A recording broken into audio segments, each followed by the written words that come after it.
The European Court of Justice have ruled the Scottish Government's proposals to introduce a minimum unit price for alcohol contravene free trade laws. It says the health benefits that Scottish ministers say would result from the policy may be achieved by altering tax rates instead.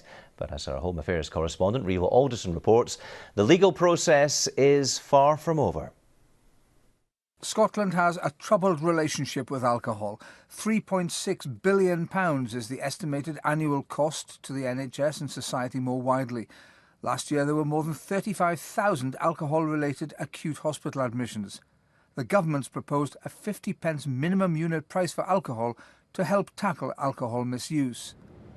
Following a complaint by the Scotch Whisky Association, the European Court of Justice was asked whether this policy contravened EU trade laws. Their ruling today is far from definitive.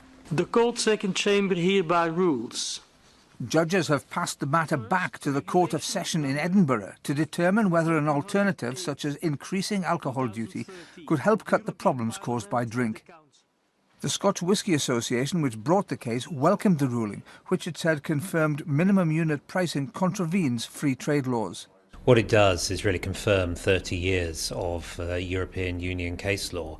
It says that minimum pricing is a restriction on trade in the EU, and therefore it's illegal to choose minimum pricing when there are other less restrictive means available. The Scottish Government also welcomed the ruling.